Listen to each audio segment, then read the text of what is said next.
नमस्कार, 9 बजे 9 रिपोर्टर में आपका स्वागत है। मैं हूं आपके साथ शिवम द्विवेदी।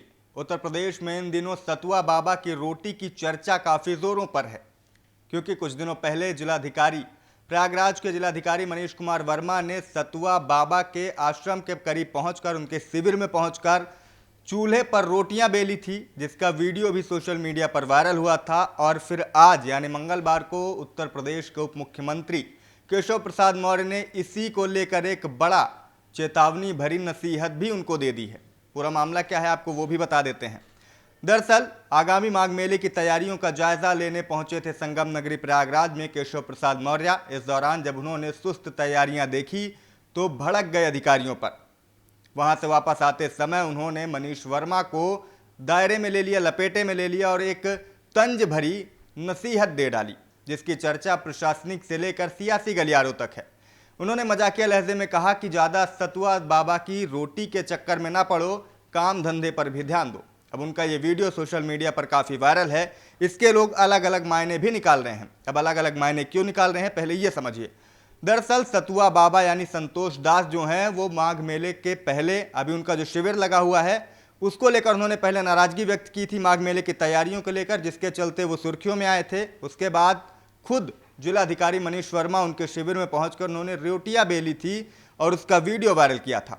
आपको बता दें कि संतोष दास यानी जो सतुआ बाबा हैं, वो सीएम योगी के बेहद करीबी माने जाते हैं। और ऐसे में उप मुख्यमंत्री का एक जिलाधिकारी को यह कहकर नसीहत देना कि सतुआ बाबा की रोटी के चक्कर में ना पड़ो, इसके राजनीतिक मायने भी अब सियासी गलियारों में निकाले ही जाएंगे। क्योंकि एक मुख्यमंत्री का करीबी संत अगर उसके पास जाने के बाद किसी जिलाधिकारी को नसीहत दी जाती है तो मामला साफ है कि ये पहली बार नहीं हुआ है जब केशव प्रसाद मौर्य योगी आदित्यनाथ के बीच टकराव की खबरें वायरल हुई हों। इससे पहले भी कई ऐसे मौके आए थे और इस बार सीधा सीधा तल्ख लहजे में जिलाधिकारी को नसीहत देना प्रशासनिक और सियासी गलियारों में चर्चा का विषय बन गया है। दोनों वीडियो सोशल मीडिया पर वायरल हैं। क्या कहेंगे इस पूरे मसले पर, हमें बताइएगा ज़रूर।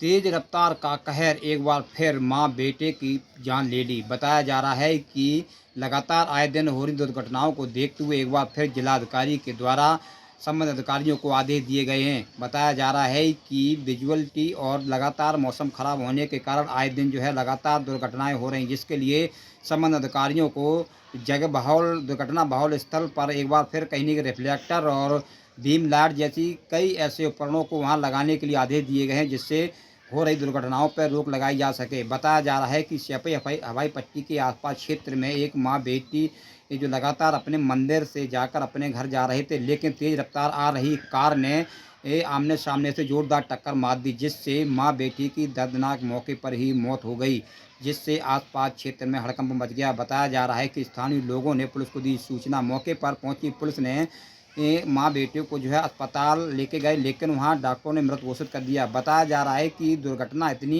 तेज थी क्योंकि स्कूटी पूरी तरीके से क्षतिग्रस्त हो गई और दोनों माँ बेटे लगातार एक खेत में जा गिरे, जिससे देखा जा रहा है कि काफ़ी तेज़ी के कहर देखा जा रहा था। और लगातार बताया जा रहा है कि इस तरीके की आए दिन दुर्घटनाएँ लगातार जनपद में देखने को मिल रही हैं, जिससे इस दुर्घटना को देखते हुए एक बार फिर कहीं न कहीं जिलाधिकारी के द्वारा सख्त आदेश दिए गए हैं और कहा गया है कि जो संबंधित अधिकारी हैं उनको पूरा लगातार बाहुल एक्सीडेंट क्षेत्र में लगातार ऐसे सतर्कता बरतते हुए कहीं न कहीं देखा जा रहा है कि दुर्घटनाओं को कहीं न कहीं रोकथाम करने के लिए पूरी तरीके से उनको आदेश भी दिए गए। अब देखना ये होगा कि आखिर संबंधित अधिकारी कहाँ तक इस आदेश को पालन करेंगे, जिससे दुर्घटनाओं को रोका जा सके।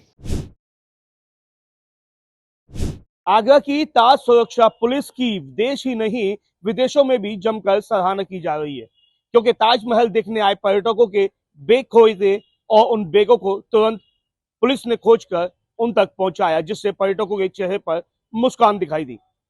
दरअसल आपको बता दें, पहला मामला ताजमहल के पश्चिमी गेट का है, जहां पर कोलकाता से ताजमहल के दीदार करने के लिए पर्यटक पहुंचे थे और उनका बैग गोल्फ कार में छूट गया था, जिसके बाद में पुलिस ने अनाउंसमेंट कराकर पर्यटक को खोजा और उसका बैग उसको वापस किया, जबकि बैग के अंदर 4 हवाई जहाज के टिकट थे, 2 मोबाइल फोन थे और 1200 रुपए नकदी भी थी।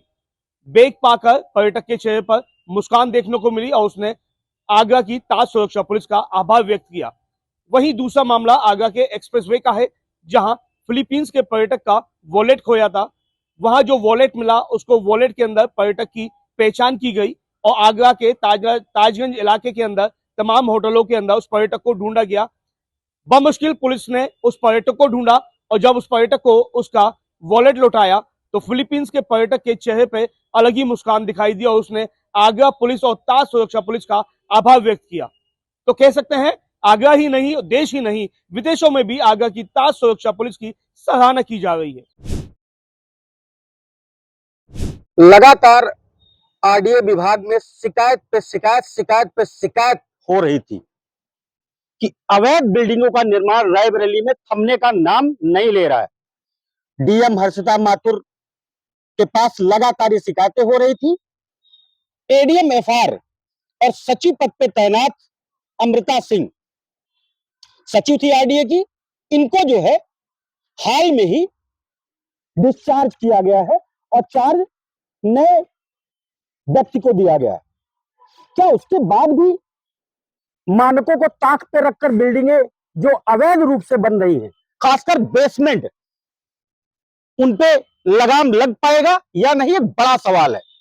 मेरे पीछे आप देख सकते हैं, मैं लगभग लगा रहा हूं, लगभग 10 फीट के इस बेसमेंट में, मैं यहां से दिखाऊंगा, एक बार कैमरामैन को कहूंगा कि लगभग 10 फीट का ये जो है अवैध निर्माण बेसमेंट में किया जा रहा है। बेसमेंट का तो जब से कई सारे हादसे हुए सरकार ने एकदम से बंद कर रखा है कि बेसमेंट हो ही नहीं सकता। और रायबरेली विकास प्राधिकरण ने एक अपना वो बना लिया है कि अगर आपको काम करना है तो आप एक लगा दीजिए, रायबरेली विकास प्राधिकरण द्वारा स्वीकृत मानचित्र का बोर्ड लगा दीजिए, रजिस्ट्रेशन नंबर लगा दीजिए और ये ग्रीन कलर का बाहर बिल्डिंग के आप मैट लगा दीजिए, जिससे पत्रकार या और सोशल मीडिया जो इन्फ्लुएंसर है वो आपकी बिल्डिंग पे उनकी नजर ना पड़े। लेकिन इस बिल्डिंग पे अवैध निर्माण किया जा रहा है, बेसमेंट बनाया जा रहा है लगभग 10 फीट का।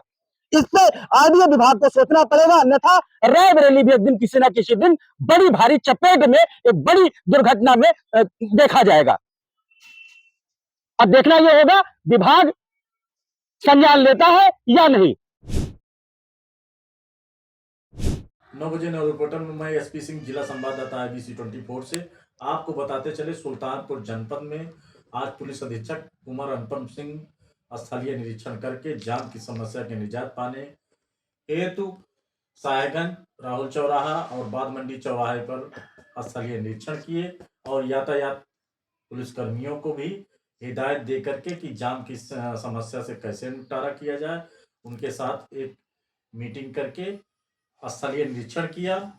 और सबसे बड़ी समस्या ये है सुल्तानपुर जनपद में जो 4 व्हीलर गाड़ियां रहती हैं रोड पर ही खड़ी हो जाती हैं, मोटरसाइकिल खड़ी हो जाती हैं, जिसको लेकर के पुलिस अधीक्षक का निर्देश हुआ कि अगर ऐसे कोई अगर ऐसा पाया जाता है, अगर कहने से नहीं मानते हैं तो उनको चालान करके और दंड का विधान भी किया जाएगा। अगर ऐसे रोड पे वो खड़ी करते हैं तो उनके ऊपर आवश्यक कार्रवाई की जाएगी।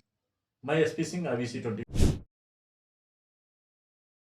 ब्राह्मणों पर अभद्र टिप्पणी को लेकर बस्ती जनपद के बहुजन मुक्ति मोर्चा के जिला अध्यक्ष द्वारा उन्हें अभद्र टिप्पणी की, जिसको देखने के बाद में बस्ती के ब्राह्मण सहित जो हिंदू संगठन के लोग हैं उन्होंने कार्रवाई की मांग की। फिलहाल आपको बता दें कि आरटी आर्यन द्वारा जिस तरीके से ब्राह्मणों पर अभद्र टिप्पणी की उसको लेकर उन्होंने यह कहा कि जो ब्राह्मण है वो भारतीय नहीं है, वो बाहर के हैं, उनका DNA जाँच कराना चाहिए। फिलहाल इस अभद्र भाषा के बाद में जो ब्राह्मण सहित हिंदू संगठन के जो लोग, हिंदू युवा वाहिनी की बात की जाए, करणी सेना के जिलाध्यक्ष की बात किया, तमाम संगठन के लोग बस्ती के जिलाधिकारी कार्यालय पहुंचे, SP ऑफिस वहां पहुंचने के बाद उन्होंने ज्ञापन दिया और उसमें मुकदमा दर्ज कार्रवाई करने की बात की। फिलहाल आपको बता दें कि तत्काल इस मामले में हंगामे को देखते हुए बस्ती के पुलिस अधीक्षक द्वारा तत्काल इसमें मुकदमा दर्ज कर लिया गया। मुकदमा दर्ज करने के बाद इसमें जो विधिक कार्रवाई है वो की जा रही है।